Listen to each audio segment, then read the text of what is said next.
अस्सलाम वालेकुम। मेरा नाम डॉक्टर फरमानुल्लाह शाह है। मैं assistant professor gastroenterology Mardan medical complex में काम कर रहा हूँ। आज हम अवामी आगाही मुहिम में एक disease gastro-oesophageal reflux disease discuss करना चाहते हैं। तो इसके बारे में आप से चंद बातें करना चाहता हूँ मैं। आम ज़बान में इसे मैदे की जलन भी आप कह सकते हैं, ठीक है। इसमें ये जो है ना, ये बहुत आम सी बीमारी है। बहुत ज़्यादा लोग इस आजकल के ज़माने में इससे जो है ना मुतासर हैं, ठीक है। तकरीबन 100 में से 15-20 लोगों को कम से कम ये बीमारी होती है, ठीक है। सादा सी अल्फाज में हम ये कह सकते हैं कि गैस्ट्रोएसोफेजियल रिफ्लक्स का मतलब ये है कि मैदे की जो रतूबतें हैं वो खुराक की नाली में आती हैं, ठीक है। आमतौर पर मैदे और खुराक की नाली के बीच में एक स्फिंक्टर कुदरती तौर पर एक रुकावट होती है, ताकि जो खुराक हम खा लें मैदे के अंदर चली जाएं, वो जो है ना वो स्फिंक्टर रोकती हैं वहाँ पे, ठीक है, वापस आने से रोकती हैं।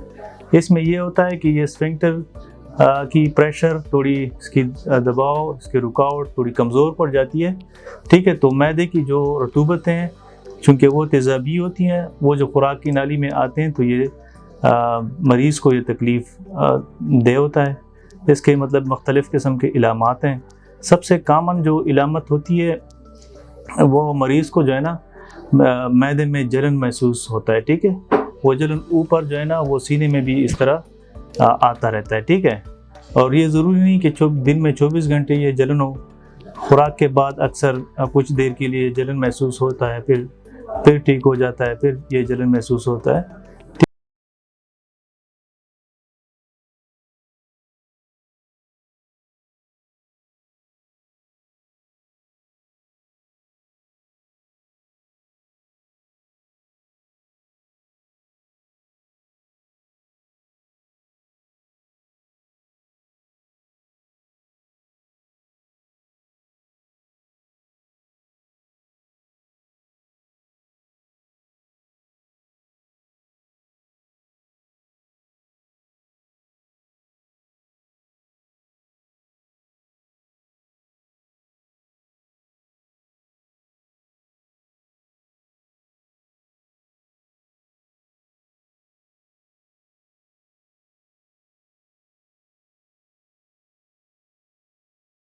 हुई खुराक, घी या तेल में पकी हुई, ठीक है, कढ़ाइयाँ और चाय का इस्तेमाल, चॉकलेट का इस्तेमाल, ठीक है, इस तरह की खुराक इस्तेमाल ज़्यादा हो, या मतलब हम खाते हैं तो इतना पेट भर के खा लेते हैं कि फिर उसके बाद ये तकलीफ़ होती है।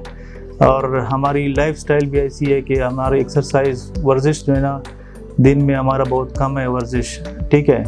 अक्सर लोग दुकानदार होते हैं या ऑफिस में होते हैं या किसी भी काम से वो ज़्यादातर उसका जो है ना बैठे रहते हैं, तो उनसे उसकी वजह से भी ये तकलीफ़ जो है ना बढ़ जाती है, ठीक है।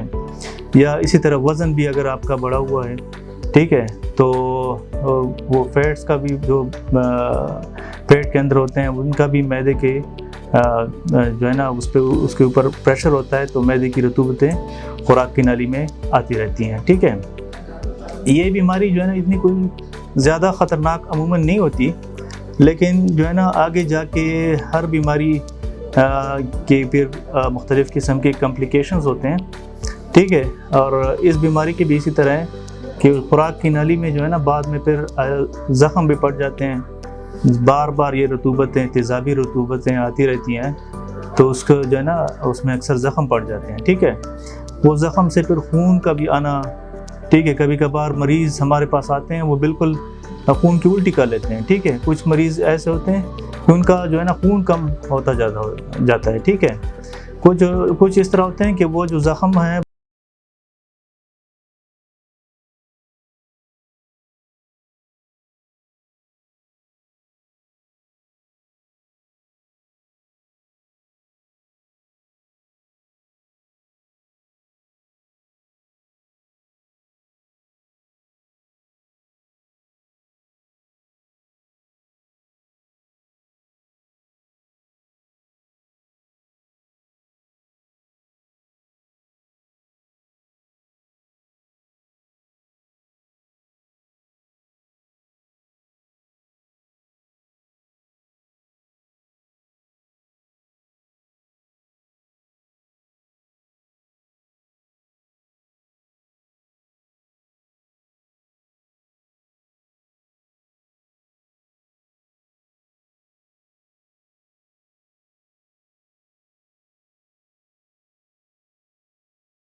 एक ही चीज़ हैं। कुछ लोग कहते हैं कि हम कुकिंग ऑयल इस्तेमाल करते हैं या जैतून का तेल इस्तेमाल करते हैं, वो ठीक है, आपके दिल की शरीयानों के लिए बेहतर होगा, लेकिन मैदे के लिए घी और तेल एक ही चीज़ है, ठीक है।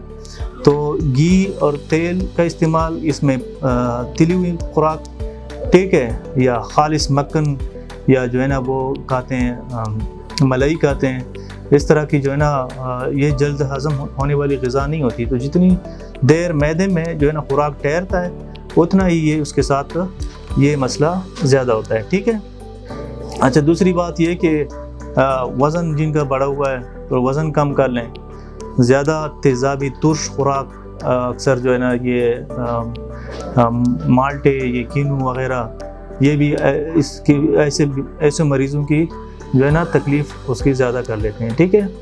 और वर्जिश करना, दिन में कम से कम 25-30 मिनट वर्जिश करना, और ख़ुराक जो है ना पेट भर के नहीं खाना है, ठीक है।